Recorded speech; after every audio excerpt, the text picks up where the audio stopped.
আসসালামু আলাইকুম রহমতুল্লাহ।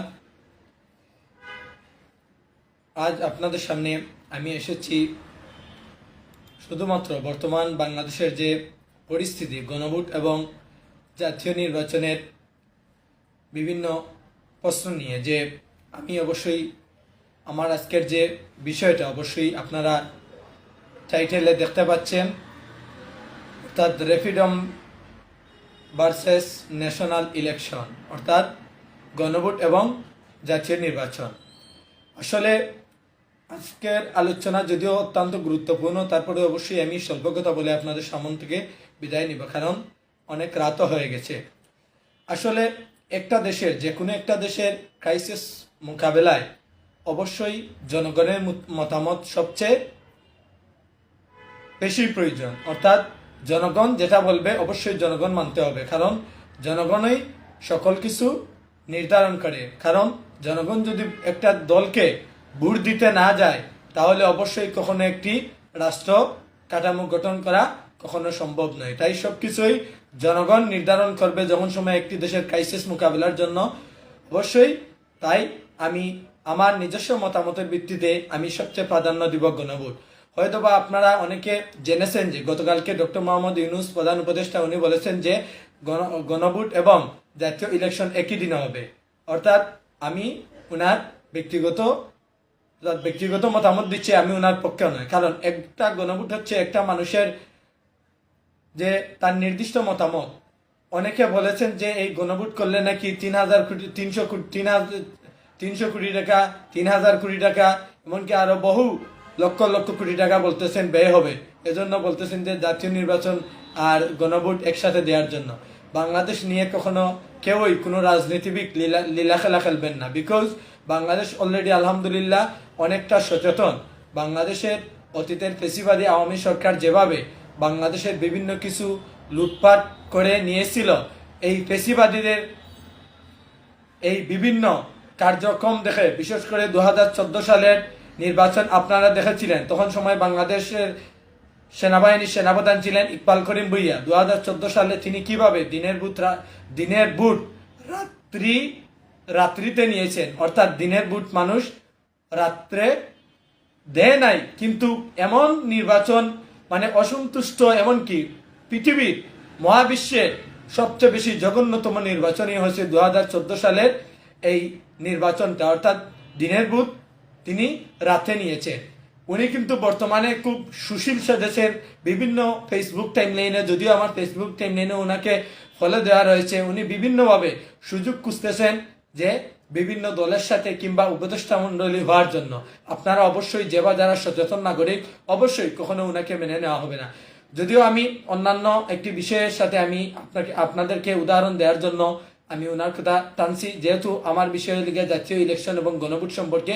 অবশ্যই আমি প্রথমেই বলবো যে বাংলাদেশের আসলে বর্তমান বাস্তবতার প্রেক্ষাপটে যে কথা সবাই বলে থাকে, যে বিভিন্ন উক্তি গ্রাম্য ভাষায় যেটাকে বলে যে আসলে আমরা নিজের বেলায় আটিসাটি, পরের বেলায় চিমটি কাটি। আমরা হলাম সেই সে জাতি। আমরা কিন্তু নিজের বেলায় কিন্তু ঠিকই আটিসাটি, পরের বেলায় কিন্তু চিমটি কাটি, আর আমরা হলাম সেই সে জাতি। আমরা কি আদৌ আমাদের জাতিটা আমরা কখনো সচেতন, ন্যায়পরায়ণ এবং ইনসাফের ভিত্তিতে সকল কিছু গণভোটই বলেন, জাতীয় নির্বাচনই বলেন, কিংবা জুলাই সনদ যে আইনি ভিত্তিতে, অবশ্যই আমরা কি এর সুস্থ কাঠামো বদ্ধভাবে আমরা কি সকল দল মিলে আমরা এই একটা সুষ্ঠু দেশকে আমরা উপহার দিতে পারবো না? আমরা কেন উপহার দিতে পারবো না? অবশ্যই আমরা পারবো।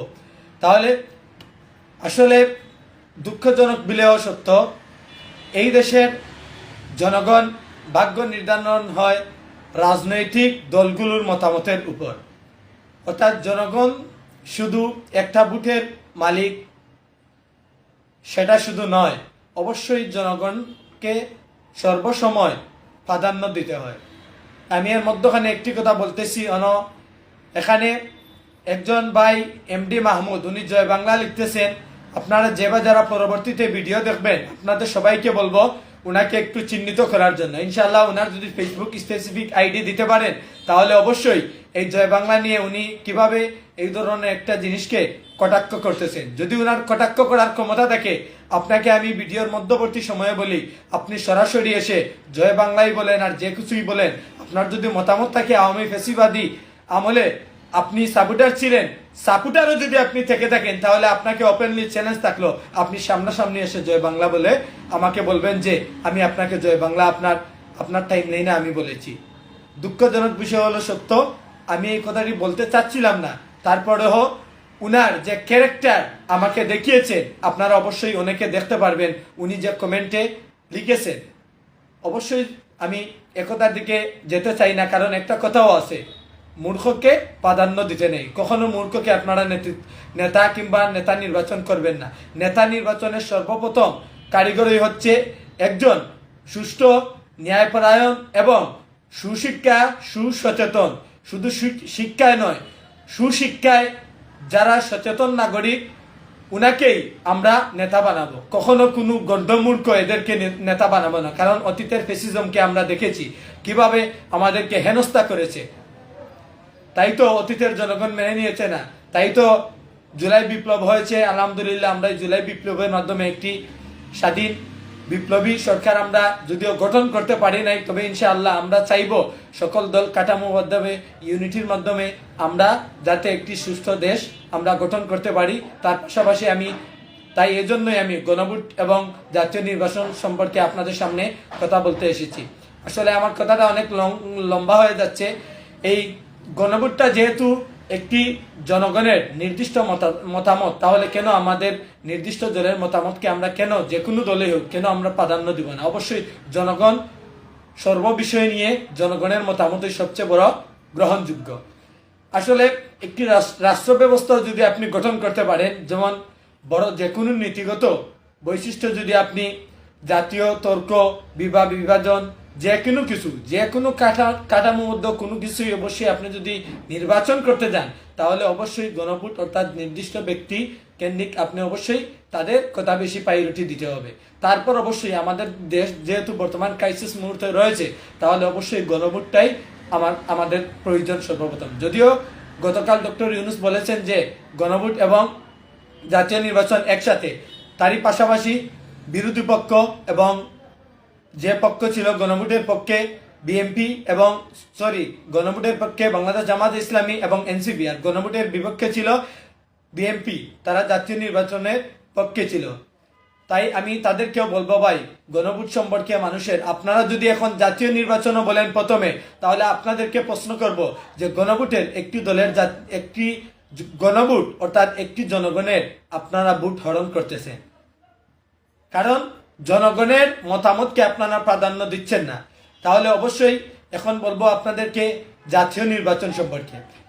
জাতীয় নির্বাচন একটি দেশের যখন সময় রাষ্ট্রীয় পরিচালনার ক্ষেত্রে, যেমন আপনারা বলতেছেন জাতীয় নির্বাচনের মাধ্যমে যে ব্যক্তি নির্বাচিত হয় রাষ্ট্রপ্রধান, উনাকে প্রতিনিধি বেছে নেওয়ার প্রক্রিয়াটাই হচ্ছে জাতীয় নির্বাচন।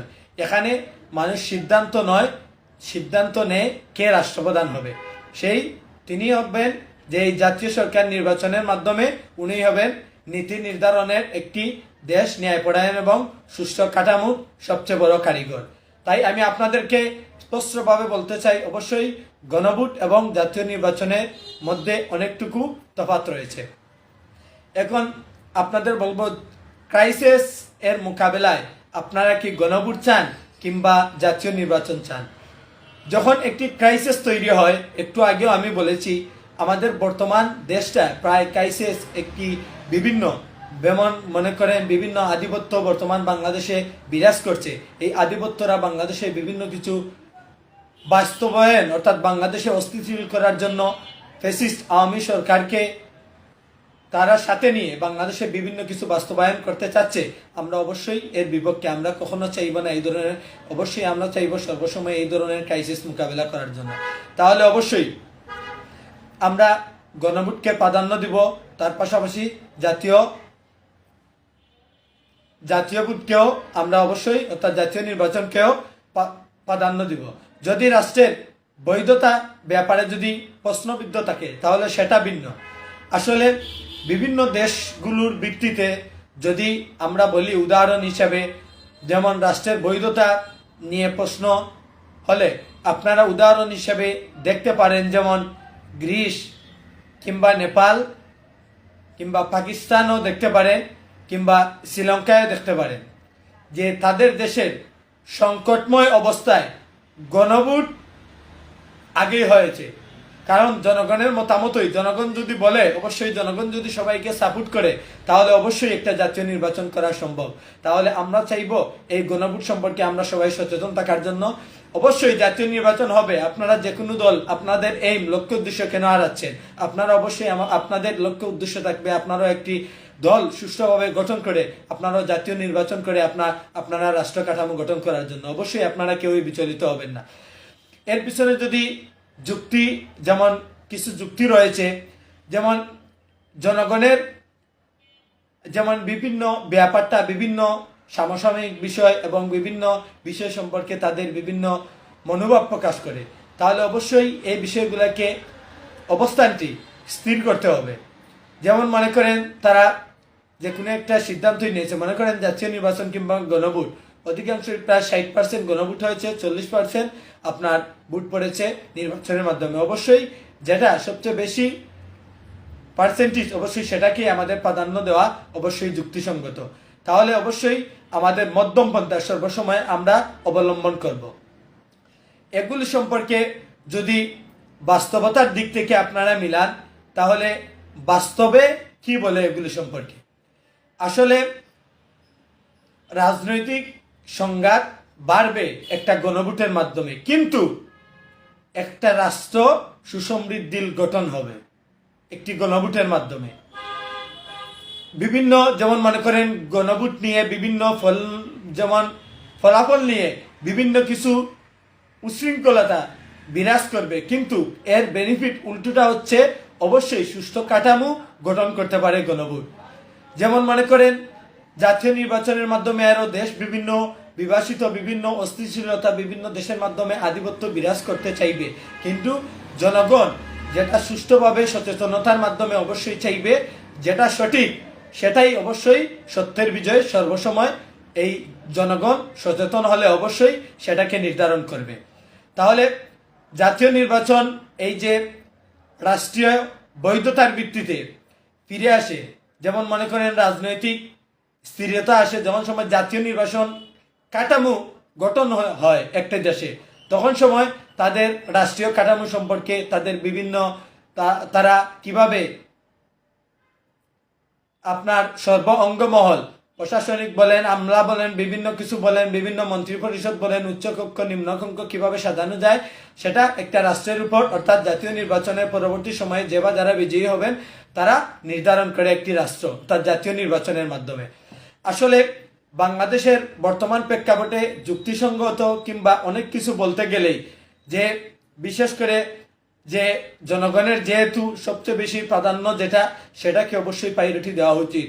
আর যদি যে কোনো রাজনৈতিক দল সেটাকে যদি প্রায়োরিটি না দেয়, তাহলে অবশ্যই যে কোনো সচেতন নাগরিক যে ভবিষ্যতে কি হবে এটার উপর অনেকটা চিন্তিত হয়ে যায়। সেই জন্যই তো বাংলাদেশে এখন পর্যন্ত 60% জনগণ ডিসাইড করতে পারছে না এখন পর্যন্ত কাকে ভোট দিব। কার মাধ্যমে জনগণ সচেতন? অবশ্যই সচেতন যারা নাগরিক তারা অবশ্যই চাইবে সুষ্ঠু সুসমৃদ্ধি, যে প্রতিনিধি সুশিক্ষিতভাবে একটি ন্যায়পরায়ণ রাষ্ট্র, ইনসাফের মধ্যে কাঠামো, যারা যে কোনো দলেরই হোক তাদেরকে অবশ্যই জনগণ নির্বাচন করবে। যেমন মনে করেন বাংলাদেশের বর্তমান পরিস্থিতিতে প্রয়োজন গণতান্ত্রিক বৈধতা, যা জাতীয় নির্বাচনের মাধ্যমে, যেমন মনে করেন গণভোট করার পরবর্তী জাতীয় নির্বাচন এটাই বেশি যুক্তিযুক্ত। কারণ বাস্তবে একটি গণতান্ত্রিক দেশ হিসাবে সুস্থ কাঠামো গড়তে গেলে অবশ্যই জনগণের মতামত প্রয়োজন। তাহলে অবশ্যই যেহেতু অলরেডি 60% প্লাস বাংলাদেশে এখন পর্যন্ত ডিসাইড করতে পারেনি কাকে ভোট দিবে, কোন দলকে ভোট দিবে, তাহলে অবশ্যই আমরা একটি গণভোট হোক না, সমস্যা কি? সবার মতামত, জনগণের মতামতের পর আপনারা অনেকে বানিয়ে বলতেছেন, মিথ্যা প্ররোচনা দিতেছেন, মিথ্যা বিভিন্ন যেমন প্রথম যদিও প্রথম আলো এটা নাম, ডেইলি স্টার এবং বিভিন্ন রয়টার সহ আরো বিভিন্ন গণমাধ্যম তারা ছড়াচ্ছে যে বাংলাদেশের বিভিন্ন মিথ্যা প্ররোচনা এই ধরনের বিভিন্ন কিছু। আপনারা অবশ্যই 3,000 কোটি টাকা, এই কোটি টাকা, সেই কোটি টাকা ব্যয় করে আপনারা এই বিভিন্ন বিষয় দিয়ে আপনারা উদাহরণ দিচ্ছেন যে গণভোট নয়, জাতীয় নির্বাচনকে আগে প্রাধান্য দেওয়া। আমি চাইবো অবশ্যই এই ধরনের বিভিন্ন গণমাধ্যম থেকে আপনারা অবশ্যই সচেতন থাকবেন। একটি সুষ্ঠু কাঠামো যে বা যারা যে কোনো গণমাধ্যম কিংবা পত্রপত্রিকা বলেন, আপনারা অবশ্যই যেটা সত্য এবং ন্যায়পরায়ণ, যেটা সত্য কথা সর্বসময় বলে, যেমন মনে করেন আমার দেশ সম্পর্কে যদি আপনাদের বলি, উদাহরণ হিসাবে দুই একটা পত্রিকা সম্পর্কে আমি বলবো, যেমন মাহমুদুর রহমানের মতো ব্যক্তি কিভাবে অতীতের ফেসিজমের যে জেল জুলুম কিভাবে কাটিয়েছেন সেটা আমরা দেখব। কিভাবে আমার দেশকে বন্ধ করা হয়েছিল, অবশ্যই সততার ভিত্তিতে, ন্যায় এবং সত্য কথা বলার ভিত্তিতেই আমার দেশ পত্রিকার সম্পাদক মাহমুদুর রহমানকে কিভাবে জেল জুলুম কাটতে হয়েছে অতীতের ফেসিজমের আমলে। আমি অবশ্যই হয়তো বা অনেকে বলতে পারেন একটু স্পিডে আমি কথা বলি, এজন্য কথা বলতেছি, আপনাদেরকেও কষ্ট দিতে চাই না, আমি এজন্য একটু স্পিডে করা বলতেছি। তাই যেহেতু যে কোনো সরকারই আসুক ক্ষমতায়, অবশ্যই গণভোট এবং জাতীয় নির্বাচনের মাধ্যমে অবশ্যই জনগণ মেনে নিবে। আমরা অবশ্যই কখনো কোনো আধিপত্যবাদ, কখনো কোনো দাসত্ব, কখনো কোনো এই ধরনের কোনো কিছুই দাঙ্গা হাঙ্গামা অস্থিতিশীল পরিস্থিতি কখনো বাংলাদেশের সচেতন জনগণ যারা সচেতন অবশ্যই তারা কখনো এটা মেনে নিবে না। কারণ ফেসিস্টের সাথে কিংবা অতীতের ফেসিজমের সাথে যারা বর্তমানে সংশ্লিষ্ট, যারা জড়িত, অবশ্যই আমরা কেন তাদেরকে হাতে হাত মিলিয়ে তাদেরকে কিভাবে একটা বিভিন্ন প্ররোচনা দিয়ে, বিভিন্ন কিছু বুঝিয়ে, বিভিন্ন কিছু টাকা পয়সা, বিভিন্ন কিছু লেনদেন করে, আরো বিভিন্ন কিছুর মাধ্যমে, যেমন মনে করেন আপনার জাতীয় পার্টি, এটা একটা নিষিদ্ধ পার্টি অলরেডি জনগণের কাছে, কিন্তু অলরেডি জাতীয় পার্টির মাধ্যমে ফেসিস্ট আওয়ামী সরকার আসতেছে, আবার অন্য দলের মাধ্যমে ফেসিস্ট কয়েকজনকে সুযোগ দিতেছে। আপনারা অবশ্যই, আমার কথা হয়তো অনেকের বিলিভ না হতে পারে, আপনারা বাংলাদেশের বিখ্যাত জার্নালিস্ট কনক সাইরওয়ার কিংবা পিনাকি ভট্টাচার্য কিংবা ইলিয়াস হুসাইন সহ আরো বিভিন্ন ব্যক্তিবর্গ রয়েছেন, বিভিন্ন গুণীজনেরা রয়েছেন, বাংলাদেশ সেনাবাহিনী অবসরপ্রাপ্ত কর্মকর্তা রয়েছেন, তাদের টাইমলাইন আপনারা চেক করুন, দেখুন তারা কি সত্য কথা কি বলে। তাহলে আমি আপনাদের বলবো এই ধরনের বিভিন্ন বিষয় সম্পর্কে আপনারা অবশ্যই সচেতন থাকবেন। আসলে যে কোনো দেশের, অর্থাৎ জুলাই বিপ্লবের কিভাবে লাশের উপর দাঁড়িয়ে একটা দেশের এই ধরনের কাঠামোকে অস্থিতিশীল করার জন্য একটা দেশে এই ধরনের তারা প্ররোচনা দিয়ে, মনে করেন প্রধান উপদেষ্টাও যদি তাদের পক্ষে নেন, অবশ্যই সেটা জনগণ যদি সচেতন হয়, অবশ্যই সেটা কখনো মেনে নেওয়া হবে না, সেটা যদি রাজনৈতিক দলের পক্ষেই হোক কিংবা বিপক্ষেই হোক। তাহলে আমরা অবশ্যই চাইব যে জুলাই বিপ্লবের যেহেতু অনেক ভাইয়েরা নিহত হয়েছেন, বিশেষ করে জনসাধারণ, ছাত্র এবং সামাজিক সংগঠন, রাজনৈতিক ব্যক্তিবর্গ সবাইকে বলবো, আমরা এই জুলাই সনদকে অবশ্যই আইন ভিত্তিতে অবশ্যই যারা শহীদ হয়েছেন, আহত হয়েছেন এবং যারা পঙ্গু এখন পর্যন্ত হাসপাতালে এবং বিভিন্ন বেডে শুয়ে আছেন, তাদেরকে আমরা সামনে নিয়ে একটি সুষ্ঠু কাঠামো এবং সুষ্ঠু আইনের ভিত্তিতে জুলাই সনদকে বাস্তবায়ন করার জন্য আমরা সর্বদলীয় ঐক্যবদ্ধ সর্বসময় থাকবো। আসলে এখন আমার বিষয়টা অনেকটুকু লম্বা হয়েছে, আমি তারপরও আপনাদের সামনে কয়েকটি বিষয় নিয়ে আমি কথা বলবো। যে অতীতে আপনারা দেখেছেন যে অতীতের প্রায় 2 সপ্তাহ মাফিক আপনারা দেখতেছেন বিএনপি বিভিন্ন কর্মসূচি দিচ্ছে, জামাত বিভিন্ন কর্মসূচি দিচ্ছে, বিএনপির অঙ্গ সংগঠন, জামাতের অঙ্গ সংগঠন বিভিন্ন কর্মসূচি দিচ্ছে। যেমন মনে করেন জামাতের বিভিন্ন আটদল হিসাবে তারা বিভিন্ন গণভোটের হিসাবে বলতেছেন এবং বিএনপির অঙ্গ সংগঠন তারা বলতেছেন প্রথমে জাতীয় নির্বাচন। তাহলে অবশ্যই এই ধরনের বিষয়গুলো যখন সময় যায় তখন সময় অবশ্যই একটি রাষ্ট্র ক্রাইসিস মুহূর্তে অবশ্যই জনগণের উপর সেটা ছেড়ে দেওয়া উচিত বলে আমি আপনি যারা গুণীজন কিংবা বাংলাদেশের অতীতের যারা ফেসিজমের আয়না গড়ে বাংলাদেশ সেনাবাহিনীর বিভিন্ন ব্যক্তিবর্গ, এমন আমাদের সম্পাদক মাহমুদুর রহমান, এই ধরনের যারা জেল জুলুম কেটেছেন কিংবা বিভিন্ন দেশপ্রেমিক গুণীজনেরা রয়েছেন, তাদেরকে আমরা চাইবো একটি রাষ্ট্র কাঠামো গঠন করার জন্য প্রধান উপদেষ্টাই বলেন কিংবা রাষ্ট্রপতিই বলেন, আমরা তাদের কে সবচেয়ে বেশি প্রাধান্য দেব, যে বা যারা ফেসিজমের আমলে সবচেয়ে বেশি জেল জুলুম কেটেছেন, আয়নাগড়েই বলেন কিংবা অতীতের বিভিন্ন কিছু, আসলে উদাহরণ দিতে গেলে অনেকের উদাহরণ দিতে পারবো, আমরা তাদেরকে মূল্যায়ন করতেছি না। আসলে আমরা অবশ্যই একদিন জাতি ভুলে যাব। আসলেই অনেকের বিভিন্ন প্রবাদ বাক্য মনে পড়লেও যে একটি শিক্ষিত জাতি কিভাবে গঠন করা সম্ভব, আমরা যদি এই বিষয়গুলো যদি না জানি, তাহলে আদৌ পর্যন্ত বাংলাদেশ একটি সুষ্ঠু দেশ এবং সুষ্ঠু কাঠামোবদ্ধভাবে রাষ্ট্রীয় পর্যায় পর্যন্ত আমরা কখনো এই ধরনের সুষ্ঠু কোনো কিছুই আমরা পাবো না। তাহলে প্রধান উপদেষ্টা যে ভাষণগুলো দিয়েছেন, যে আমরা অবশ্যই বিভিন্ন প্রতিক্রিয়া আমরা লক্ষ্য করছি সকলেই, যেমন তিনি বিভিন্ন বিষয় নিয়ে মন্তব্য করেছেন। কেউ বলেছেন বিএনপি কে জিতিয়ে দেওয়া হয়েছে, কেউ বলেছেন জামাতকে সুযোগ দেওয়া হয়েছে, এনসিপিকে সুযোগ দেওয়া হয়েছে, এই ধরনের বিভিন্ন কিছু শুনতেছেন। আসলে এইগুলো কখনো এইগুলা বিষয় হচ্ছে গুজব। আমরা কখনো গুজব ছড়াবো না, কারণ একটু আগে আমি যে প্রথম আলো, ডেইলি স্টার, রয়টার সহ আরো বিভিন্ন যে বা যারা প্রথম আলো পত্রিকা সহ যারা বিভিন্ন গুঞ্জন মানুষকে বিভিন্ন কিছু মিথ্যা প্ররোচনার মাধ্যমে জনগণকে আতঙ্কিত করছে, আপনারা অবশ্যই আমরা সবাই তাদের থেকে আমরা অবশ্যই সচেতন থাকবো। তাহলে আমি ব্যক্তিগতভাবে মনে করি বর্তমান দেশের যে বিদ্যমান পরিস্থিতি, এর বাইরে যাওয়ার সুযোগ অবশ্যই যে কোনো দলের কিংবা প্রধানের নয়, সেটা হচ্ছে জনগণের। ডক্টর মোহাম্মদ ইউনূস হয়তোবা জোর করে ক্ষমতা দখল করেননি, উনাকেই এই ছাত্র জনতা এবং সাধারণ ব্যক্তিবর্গরা এনেছেন।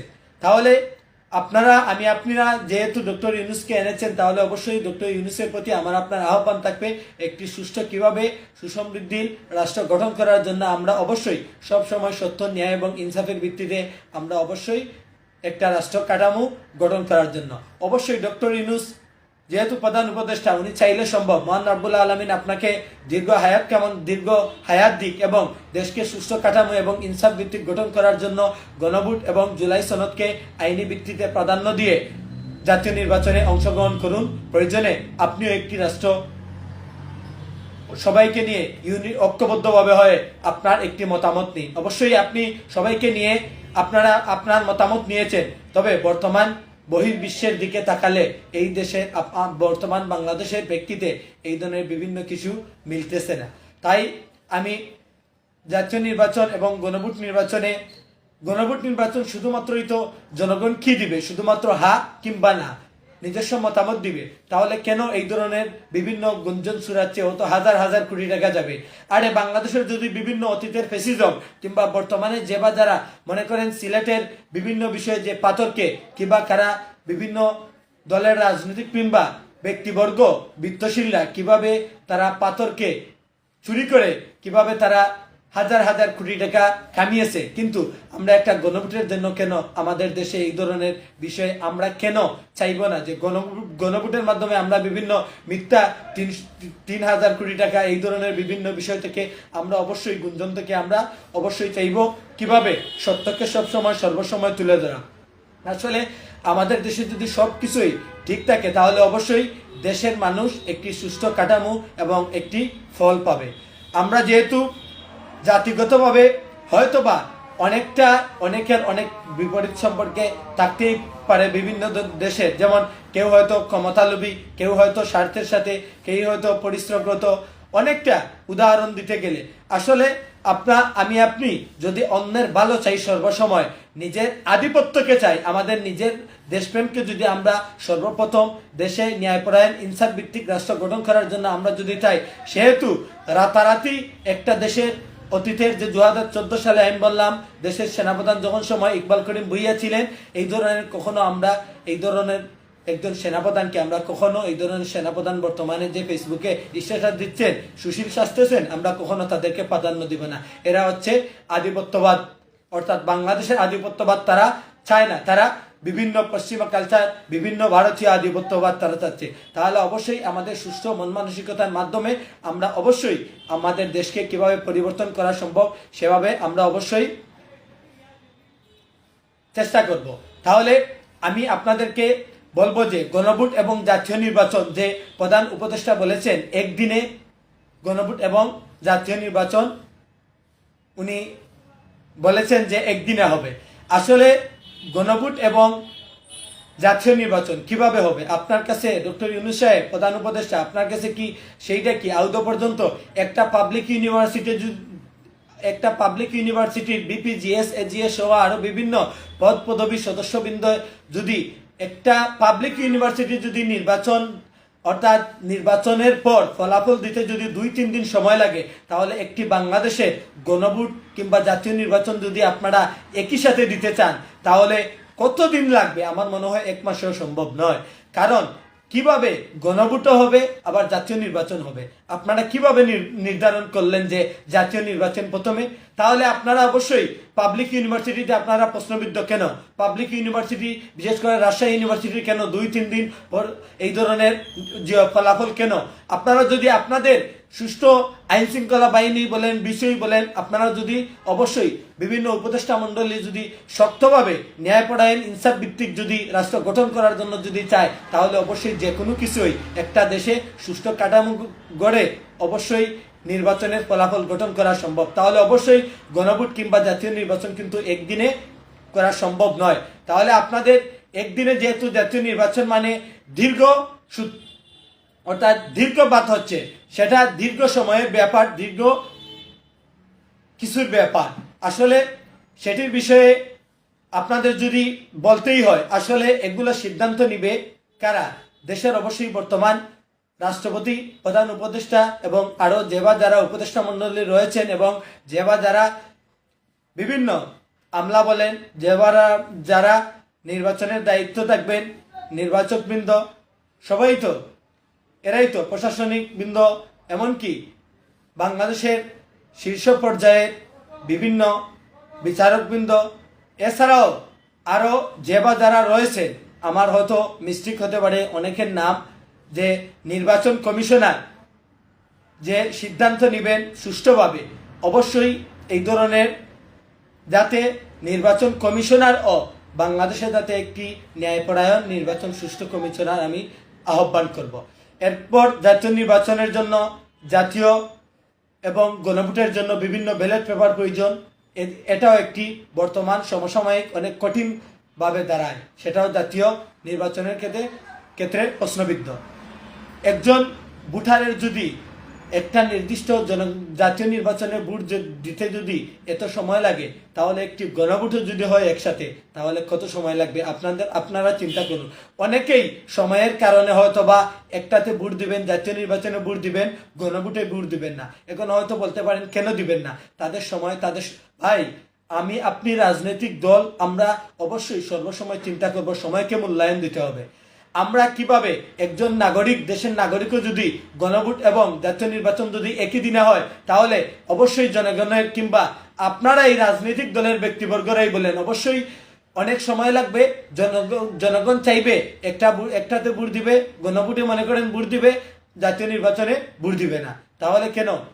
তাহলে আপনাদের দিন শেষে তো আপনারাই লুজার। তাহলে কেন এই ধরনের বিভিন্ন প্রশ্নবোধক কাঠামো আমরা নির্ধারণ করব? যেমন মনে করেন একই সুযোগে প্রচুর জাল ভোট মারতে পারে। আপনারা অবশ্যই এই বিষয়ে সর্বসময় অবগত থাকবেন। বাংলাদেশের সবচেয়ে বেশি কারচুপি হয় এই জাল ভোটের মাধ্যমে। অতীতের ফ্যাসিজমকে আপনারা দেখেছেন, যে কোনো নির্বাচকই বলেন। আমি নির্বাচকের নাম বলতে গেলে অনেক জনের বলতে পারবো। যেই নির্বাচন এবং বিভিন্ন সেনাবাহিনীর বিভিন্ন উচ্চপদস্থ সেনা কর্মকর্তা এবং সেনাপ্রধান নিয়ে অতীতের ফ্যাসিজমের বিভিন্ন আইন শৃঙ্খলা সহ আরো বিভিন্ন তাদেরকে নিয়ে তারা কিভাবে একটি দেশে তারা জাল ভোট এবং ভোট কারচুপি এবং গণহারে কিভাবে সিল মারা যায়, অর্থাৎ সেটাও ভোট কারচুপির একটা অংশ, কিভাবে ব্যালট পেপার ছিনতাই করা যায়, সেটার জন্য একটা জাতীয় নির্বাচন এবং গণভোট যদি একসাথে হয়, সেটা কিন্তু জাতীয় নির্বাচনের জন্য প্রশ্নবিদ্ধ হয়ে যায়। তাহলে অবশ্যই আমরা চাইব গণভোটের মাধ্যমেই হোক, প্রয়োজনে 1 মাস 2 মাস কিংবা 3 মাস পর হোক, সমস্যা কি? 90 দিন পর হোক, সমস্যা কি? আপনারা রাষ্ট্রের কাছে আহ্বান জানাবো, অবশ্যই এই ধরনের কারচুপি মোকাবেলা করার জন্য আপনারা অবশ্যই সুষ্ঠু যেটা হয় সেটাকে আপনারা প্রাধান্য দিবেন, জনগণের মতকে আপনারা প্রাধান্য দিবেন। আসলে নানা রকম মনে করেন যে কোনো জায়গায় অস্থিতিশীল করার জন্য ভোট বাতিল হয়ে যায়, অনেক বিভিন্ন আপনারা যেমন মনে করেন বিভিন্ন ওয়ার্ডে বলেন, বিভিন্ন ইউনিয়নে বলেন, বিভিন্ন থানাতে বলেন, জেলাতে বলেন, বিভাগে বলেন, এছাড়াও সর্ব অঙ্গমহলে কিভাবে এই ধরনের বিভিন্ন বুট নিয়ে, যেমন মনে করেন তারা এক দল আরেক দলের সঙ্গে বিভিন্ন কুন্দল বিভিন্ন কিছু সৃষ্টি হয়। তাহলে এই ধরনের যদি গণভোট এবং জাতীয় নির্বাচন আমরা একই সাথে দেই, তাহলে আমি আপনি কি আদৌ নিরাপদ? আমরা অবশ্যই সবাইকে বলবো যে গণভোটের মাধ্যমে প্রথমে জনগণের মতামত নেওয়া হোক, পরবর্তীতে নির্বাচন দেওয়া হোক। হয়তোবা এটার বিষয়ে অনেক রাজনৈতিক বিশ্লেষকরা অনেকে উদাহরণ দিয়েছেন, আমি নিজে দেখেছি, কিংবা আপনারাও দেখতে পারেন। বিভিন্ন জার্নালিস্ট বলেছেন যে আমরা কি 111-এর মতো 111-এর দিকে যাচ্ছি, কিংবা আমরা কি মঈনুদ্দিন সরকারের দিকে যাচ্ছি, কিংবা আমরা কি ফখরুদ্দিন সরকারের দিকে যাচ্ছি। আসলে আদৌ আমরা প্রশ্নবিদ্ধ, আমরা কোথায় কোন দিকে যাচ্ছে, আমাদের রাষ্ট্রীয় কাঠামো কোন দিকে যাচ্ছে। আমরা যদি জনসাধারণ সচেতন থাকি তাহলে অবশ্যই একটা রাষ্ট্রকে কাঠামোবদ্ধ, ন্যায়পরায়ণ, ইনসাফ ভিত্তিক রাষ্ট্র গঠন করা সম্ভব। না হলে অবশ্যই এই ধরনের বিশৃঙ্খলাভাবে ভোট কারচুপি করে, ভোট জালিয়াতি করে, বিভিন্ন অশৃঙ্খলতা বিরাজ করে, বিভিন্ন কিছুর মাধ্যমে আমরা এই ধরনের বিষয়কে আমরা অ্যাভয়েড করার চেষ্টা করব, যাতে সুষ্ঠু এবং ন্যায়পরায়ণ গণভোটই হোক কিংবা জাতীয় নির্বাচন হোক, যাতে একটি দেশে সুষ্ঠু, অর্থাৎ আপনারা জানেন বর্তমানে কোন দেশে সবচেয়ে বেশি এখন পর্যন্ত সুষ্ঠু ভোট হয়েছে, আপনারা জানেন অনেকেই। আবার অনেকেই জানেন কোন দেশে সবচেয়ে বেশি, অর্থাৎ অশৃঙ্খলতা নির্বাচনের কারণে তাদের দেশে সবচেয়ে বেশি অন্যায় বিরাজ করছে, অর্থাৎ একটি নির্বাচন হয়নি। আমরা অবশ্যই এই ধরনের প্ররোচনায় কখনো পড়ব না। আমাদের অবশ্যই সকলের এইম এবং রাষ্ট্রপ্রধানের এইম থাকতে হবে, এবং নির্বাচন কমিশনার সবার এইম থাকতে হবে আমরা বিশ্বের মধ্যে আমরা একটি সুষ্ঠু ন্যায়পরায়ণ জাতি হিসাবে আমাদের মূল্যবান ভোটকে সচেতন নাগরিক হিসাবে আমরা সবাই ন্যায়পরায়ণ ব্যক্তিবর্গকে আমরা অবশ্যই সর্বসময় ভোট দিয়ে একটি জাতিকে, একটি রাষ্ট্রকে সুষ্ঠু গঠন করার অবশ্যই আমি আপনি যদি ঐক্যবদ্ধভাবে হয়ে আমরা যদি একটি জাতিকে উপহার দিতে হয়, তাহলে অবশ্যই গণভোট আগেই প্রয়োজন, আপনারা জাতীয় ভোট পরবর্তীতে নেন। আবার একই দিনে যদি গণভোট কিংবা জাতীয় নির্বাচন হয়, তাহলে গণভোটের উপর অনেক ফোকাস থাকে, যতটুকু বিশ্লেষকরা বলেছেন। অনেকের কারণ জনগণের মতামত দিবে গণভোটের মাধ্যমে, তারা হা কিংবা না বলবে, যে তারা জনগণের মতামত কি বর্তমানে এটার প্রেক্ষিতে কি প্রয়োজন সেটা হা ভোট কিংবা না ভোট দিবে। তাহলে আমরা কেন, যেহেতু বিভিন্ন জার্নালিস্ট ব্যক্তিবর্গ গুণীজনেরা অনেকেই এই অনুমান করেছেন যে সবচেয়ে বেশি ফোকাস থাকবে গণভোটের দিকে, তাহলে গণভোটের দিকেই যদি ফোকাস থাকে তাহলে কেন আমরা জাতীয় নির্বাচনকে আমরা প্রশ্নবিদ্ধ করব, আমরা জাতীয় নির্বাচনকে আমরা পিছনে করি, সমস্যা কি? আসলে সর্বশেষেই যে গণভোটের স্বচ্ছতা নিয়েও ব্যাপক প্রশ্ন, কিংবা জাতীয় নির্বাচন নিয়ে অনেকেই বিভিন্ন প্রশ্ন রয়েছে, এই প্রশ্নের দিকে আমি যাচ্ছি না। আসলে একটি দেশের যদি জাতীয় নির্বাচন বাস্তবে সুষ্ঠু সিদ্ধান্ত হয়, অবশ্যই সেটা বিশ্বের সামনে মাথা উঁচু করে দাঁড়ানোর একটা মাধ্যম। তাহলে অবশ্যই আমরা সবাই যদি চাই সুষ্ঠু দেশ গঠন করার জন্য, তাহলে অবশ্যই আমরা কিভাবে আমরা প্রথমেই আমাদের জনগণকে, যে কোনো সরকার ক্ষমতায় যাক, আমাদের জনগণকে সর্বপ্রথম প্রাধান্য দিতে হবে। কোনো রাজনৈতিক, আপনারা যদি যে কোনো দলের রাজনৈতিক ফায়দা লোটার জন্য ক্ষমতায় যান, ভাই অতীতের ফ্যাসিজম ছিল, ওরা শিক্ষা নিয়েছে, আপনারাও এই ধরনের বিভিন্ন ফ্যাসিজম যদি কায়েম করতে চান, আপনারাও বেশি দিন ক্ষমতায় টিকতে পারবেন না, সে কথা লিখে রাখেন। হয়তোবা আমার মতো ক্ষুদ্র ব্যক্তির বিভিন্ন ভিডিও লাইভ হতে পারে, কিংবা অনেকেই সম্পূর্ণ ভিডিও না দেখতেও পারেন, কিংবা যে বা যারা সচেতন নাগরিক, অন্ততপক্ষে বিশেষ করে বাংলাদেশে যে অনেক সময় বিভিন্ন কিছু যে তারা টানিয়ে তারা কিভাবে 5 মিনিট পর পর 10 মিনিট 15 মিনিট এই ধরনের ভিডিও দেখে, অবশ্যই রাজনৈতিক দল কিংবা সামাজিক দলের ব্যক্তিবর্গদেরকে আমি বলবো, কোনো রাজনৈতিক দলের যদি তাদের এইম থাকে যে তাদের রাজনৈতিক ব্যক্তিবর্গ নেতাদেরকে প্রাধান্য দেওয়ার জন্য, তাহলে অবশ্যই আপনারা রাষ্ট্রতে যান, আপনারা রাষ্ট্র চালান, কখনো আপনারা অতীতের ফেসিজমতে জনগণ বর্তমানে সচেতন। অবশ্যই আপনারা সুষ্ঠু দেশ এবং সুষ্ঠু জাতিকে একটি সুষ্ঠু ন্যায়পরায়ণ রাষ্ট্র উদাহরণ দিতে পারবেন না, বিকজ জনগণ এখন সচেতন। এবার অনেকেই আশা করেছিল যে নিরপেক্ষ নির্বাচন হবে। আমার মনে হয় বর্তমান প্রেক্ষিতে যেই ধরনের বিভিন্ন প্রশ্নবিদ্ধ বিভিন্ন দল কিভাবে যে নির্বাচনকে প্রশ্নবিদ্ধ করার জন্য বিভিন্ন দলে বিভিন্ন দেশের আধিপত্য ছড়াচ্ছে। আমি অবশ্যই অতীতে আপনারা দেখতে পারেন আধিপত্য নিয়ে বিভিন্ন বিশ্লেষণ করেছি এবং বিভিন্ন কথা বলেছি।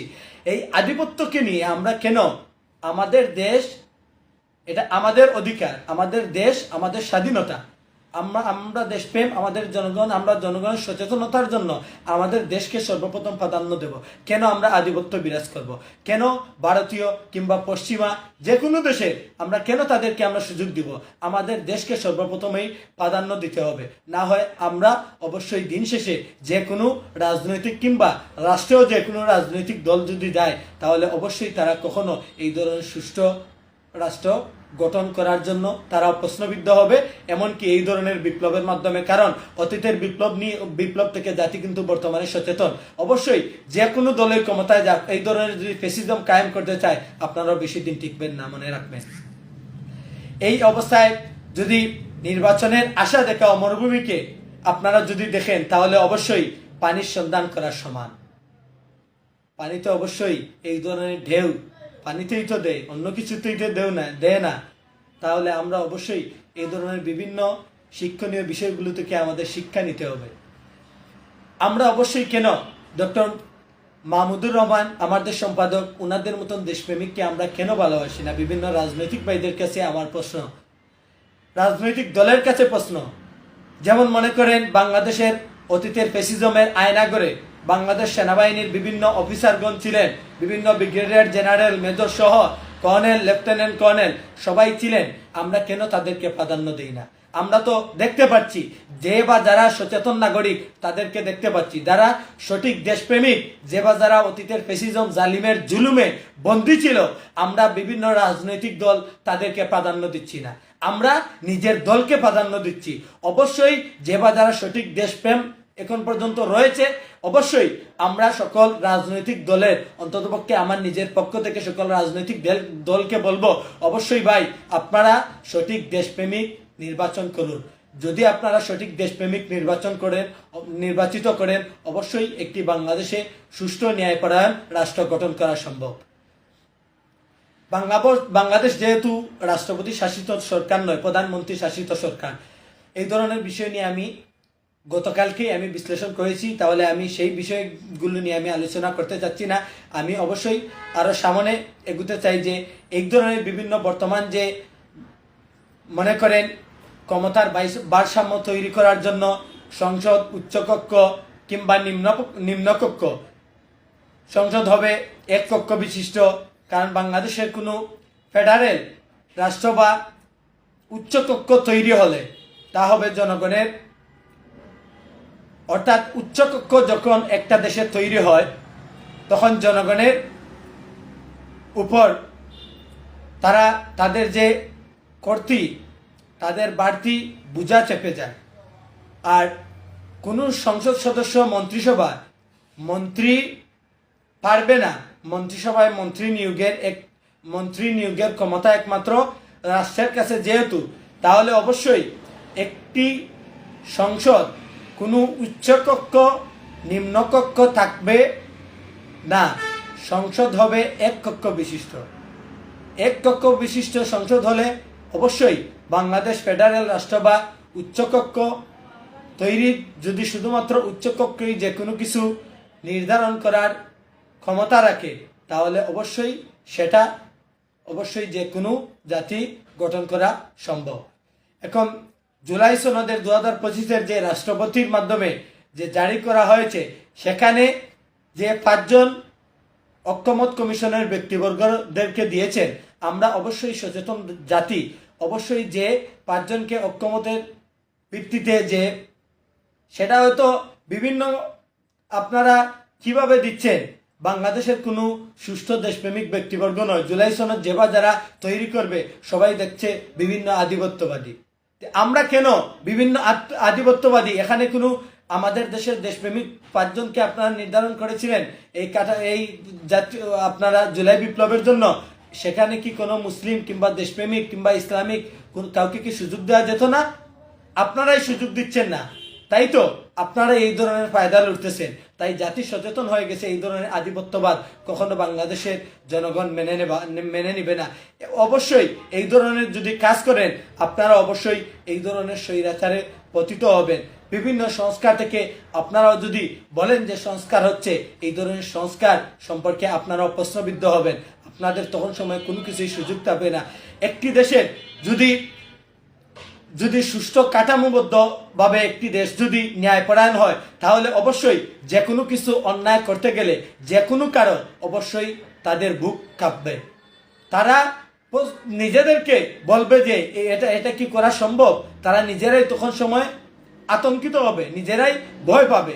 মানে এমন হবে একটি দেশের ক্ষমতায় থেকে তার আগের মতো যা খুশি তা করতে পারবে না।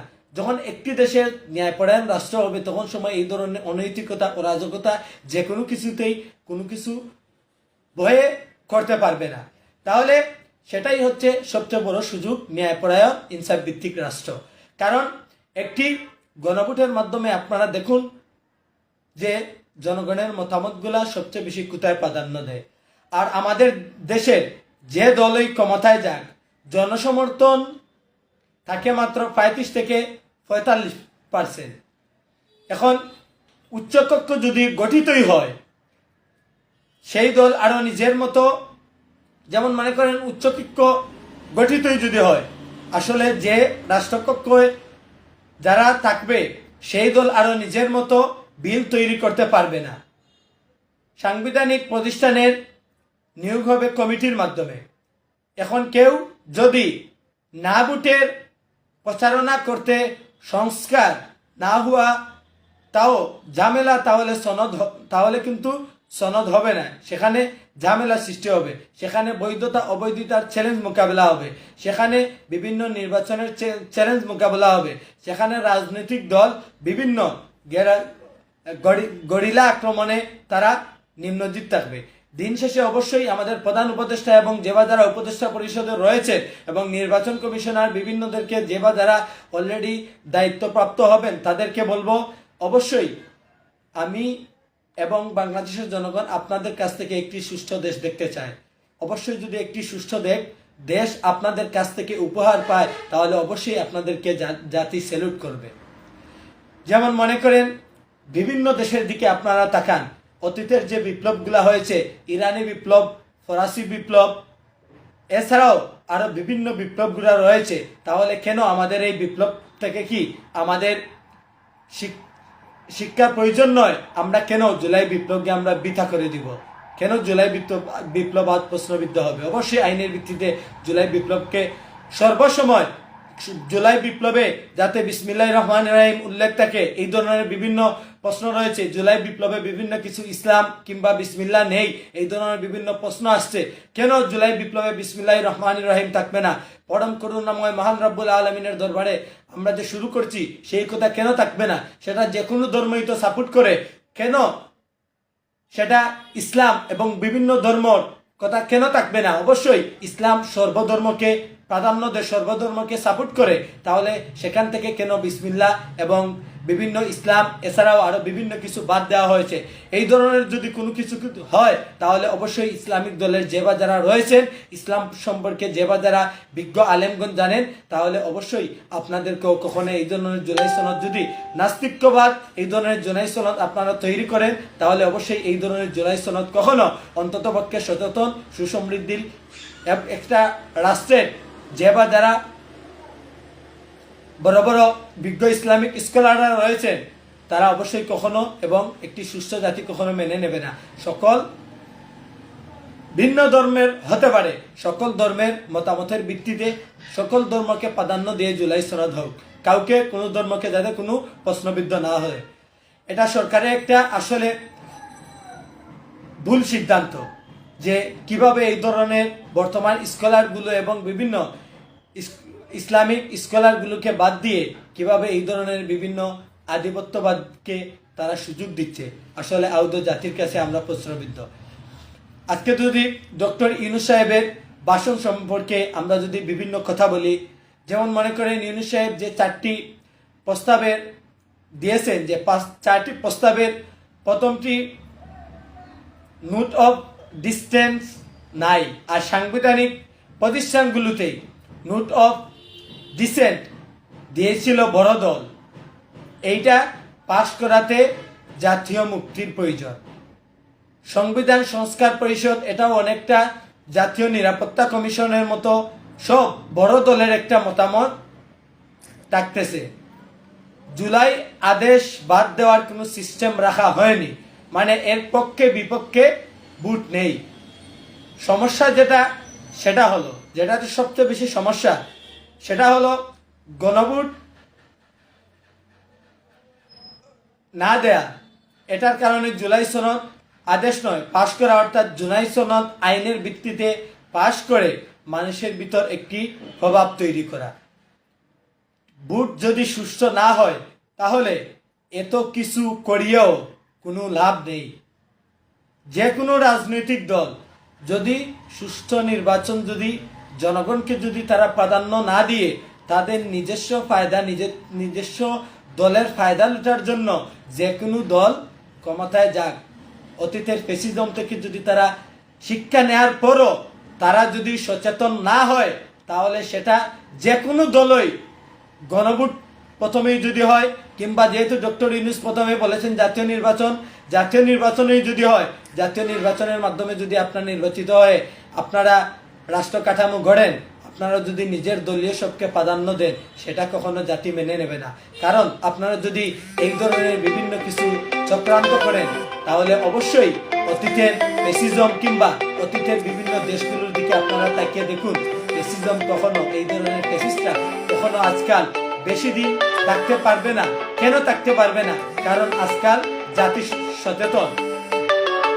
তাহলে যদি আমাদের দেশে প্রত্যেকটা রাজনৈতিক দলের ব্যক্তিবর্গ তাদের ইউনিটি সকল কিছু ডেভেলপ করে ন্যায় এবং ইনসাফের ভিত্তিতে সুষ্ঠু কাঠামোগত গণভোট, জাতীয় নির্বাচন এবং জুলাই বিপ্লব এর আইনি ভিত্তিতে যদি সকল দলের প্রাধান্য দিয়ে সকল দলের এইম যদি থাকে, আমরা অবশ্যই জনগণের মতামতকে প্রাধান্য দেই, জাতীয় নির্বাচনকে কিভাবে সুষ্ঠু করা যায় সেটাকে প্রাধান্য দেই, এবং জুলাই বিপ্লবের সনদটি রয়েছে সেটাকে আমরা প্রাধান্য দিয়ে আমাদের দেশকে কিভাবে সুষ্ঠু ও সুসমৃদ্ধির দেশ গঠন করা যায় সেদিকে প্রত্যেকটি রাজনৈতিক দলের চোখ রাখতে হবে।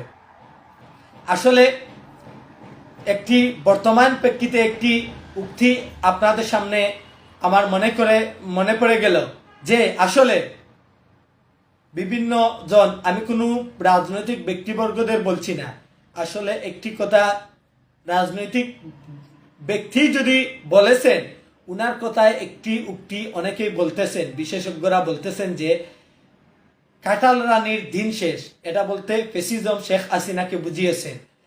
আলু রাজার বাংলাদেশ, সেটা সম্পর্কে অনেক রাজনৈতিক দলের মতানৈক্য থাকতেই পারে, আমি তাদেরকে বলছি না। এই ধরনের যারা বিভিন্ন মতামত প্রশ্নবিদ্ধ করার জন্য আপনারা বলতেছেন, এই ধরনের মতামত আপনারা পরিহার করুন। ডক্টর ইউনূসের মাধ্যমে যদি একটি দল বেশি উৎফুল্ল হওয়ারও যদি কারণ হয়, যেমন মনে করেন সেটা এনসিপি হোক, তারা যদি ডক্টর ইউনূসকে সবচেয়ে বেশি এই ধরনের ফায়দা লুটার জন্য তারা যদি উৎফুল্ল হওয়ার কারণ হয়, তারা অবশ্যই তাদেরকে জনগণের সামনে তারাও প্রশ্নবিদ্ধ হবে। কারণ বর্তমান সবচেয়ে বেশি যে দলটি সবচেয়ে বড় দল হচ্ছে বিএনপি, এর বাদে জামাত, এর বাদে এনসিপি। তাহলে ডক্টর ইউনূসের মাধ্যমে যদি বিভিন্ন জার্নালিস্ট এবং বিভিন্ন ব্যক্তিবর্গ গুণীজনেরা প্রশ্ন করতেছেন বাংলাদেশ কি 111 কি আবার হবে, বিভিন্নরা চিন্তা করতেছে। কেউ চিন্তা করছে যে বাংলাদেশের অতীতের যে নির্বাচন হয়েছে মঈনুদ্দিনের মতো কিংবা ফখরুদ্দিনের মতো এই ধরনের বিভিন্ন কিছু হবে, তাহলে আমরা কেন এই ধরনের প্রশ্নে আমরা প্রশ্নবিদ্ধ হব? আমাদের সবার উচিত অবশ্যই আমাদের নিজের বিবেককে জাগ্রত হবে, নিজের বিবেককে কাজে লাগাতে হবে। আমরা কখনো একটি জাতিকে হতাশ করব না। আসলে রাজনৈতিক দলের বর্তমান যে ব্যক্তিবর্গরা একজন আরেকজনকে কাউন্টার অ্যাটাক দিয়ে কথা বলতেছেন, এই কথাগুলো আপনারা হয়তো বা বলতে পারেন যে পলিটিক্যাল পলিসি আপনারা ইউজ করতেছেন। আপনারা অবশ্যই যদি এই ধরনের পলিটিক্যাল পলিসি ইউজ করার জন্য এই ধরনের ভাষা ব্যবহার করে থাকেন, তাহলে অবশ্যই সেটাকে শালীনতার ভাবে আপনারা ভাষা ব্যবহার করুন। কারণ একজন আমরা দিন শেষে আমি আপনি দেশপ্রেমিক দাবি করছি, সচেতন নাগরিক হিসাবে দাবি করছি, কিন্তু আমরা কেন একটি দল আর একটি দলকে অর্থাৎ অতিরিক্তভাবে আমরা কেন অতিরঞ্জিত হয়ে বিভিন্ন দলকে কাউন্টার অ্যাটাক করতেছি? আমরা অবশ্যই সেটাকে সবাই যাতে প্রাধান্য দেয় সেটার দিকে আমরা লক্ষ্য রাখবো। তাহলে যেমন মনে করেন আপনারা যদি যে গল্প কিংবা উদাহরণ ভিত্তিতে যদি বলেন, যেমন মনে করেন একটা রাজনৈতিক দলগুলো প্রকাশ্যে যে বক্তব্য কিংবা বয়ান দেয়, পর্দার আড়ালেই হোক বা যে কোথায় হোক, ধরুন আমি একটা গল্প বলতেছি এটা নিয়ে, ধরুন মনে করেন কনে এবং বরপক্ষের কথোপকথন। কনে পক্ষের কথোপকথন কি থাকলো, মনে করেন বিভিন্ন বর্তমান, যদিও আপনাদেরকে একটি কথা হাসির জন্য বলতেছি যে কনে এবং বরের পক্ষে বর্তমান বিবাহ বন্ধনে আবদ্ধ হতে হলে অবশ্যই বর্তমান স্বর্ণের দাম বাংলাদেশে যে পরিমাণ বেড়েছে, অর্থাৎ ডলার সহ বিভিন্ন বহির্বিশ্বে যেভাবে তাদের বিভিন্ন কিছু যে আমদানি রপ্তানি ক্ষেত্রে বিভিন্ন দেশ এই ধরনের কিছুতে লিপ্ত রয়েছে, এই জন্যই বাংলাদেশের স্বর্ণের দাম বেড়েছে। তাহলে আপনাদের সামনে আমি যে উদাহরণটি টানছিলাম, যে মনে করেন একটা কনে পক্ষের আপনাকে আপনার সাথে বিবাহ বন্ধনে আবদ্ধ হলো, মনে করেন কনে পক্ষের দাবি একটা যে কোনো কিছু গিফট দেওয়ার জন্য বা বিভিন্ন স্বর্ণের যত বড়ি যেটাকে বলে যত ক্যারেটই বলে, মনে করেন দিনমোহর ধার্য, সেটা অনেকেই জানেন যে 22 ক্যারেট স্বর্ণই হোক 21 ক্যারেটই হোক, যে কোনো স্বর্ণের যে কোনো ক্যারেটই হোক, যদি কনে পক্ষের এই ধরনের যদি সোনা দিতেই হয়, কিন্তু মনে মনে টার্গেট থাকে যে এই স্বর্ণর মাধ্যমে তারা 8 লক্ষই বলেন 10 লক্ষই বলেন 4-5 বলি দিলেই চলবে এই ধরনের বলেন, তাদের সর্বপ্রথম যেই কথাটি অতীতের বিভিন্ন বিশ্লেষকরা বলেছেন সেটাই হচ্ছে টাকা। যাই হোক, দেশটা হচ্ছে আমার আপনার সকলের দেশটা হচ্ছে রাজনৈতিক সকল দলের, বিএনপি বলেন, জামাত বলেন, এনসিপি বলেন, এছাড়াও আরো বিভিন্ন দল বলেন, এগুলো যদি জুলাইয়ের পক্ষে শক্তি হয় তাহলে অবশ্যই আমরা ফরাসি বিপ্লবের মতো আমরা উদাহরণ দিতে পারবো, আমরা ইরানি বিপ্লবের মতো আমরা উদাহরণ দিতে পারবো, আমরা আরো বিভিন্ন বিপ্লবের সাথে আমরা উদাহরণ দিতে পারবো।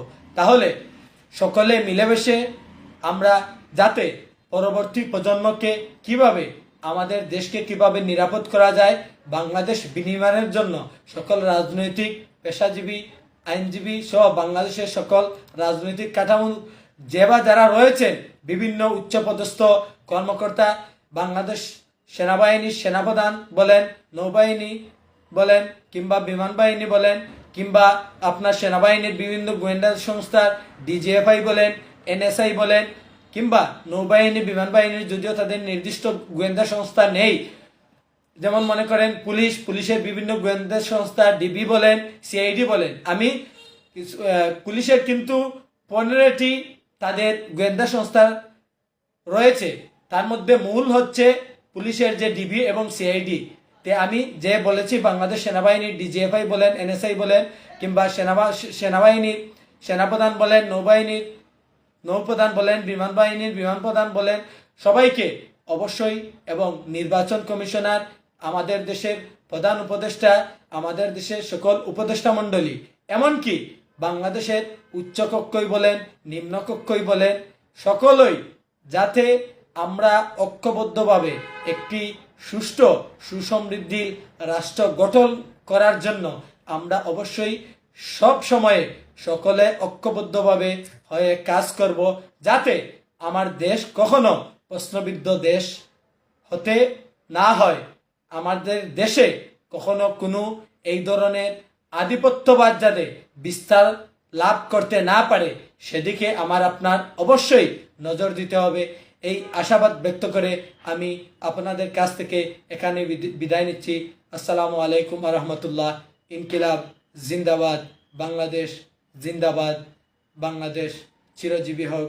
বাংলাদেশ সত্য, ন্যায় এবং ইনসাফ ভিত্তিক রাষ্ট্র কাঠামোর জন্য মহান রব্বুল আলামিন আমার আপনাকে সত্য, ন্যায় এবং ইনসাফের সাথে কাজ করার তৌফিক দান করুন। আসসালামু আলাইকুম ওয়া রাহমাতুল্লাহ।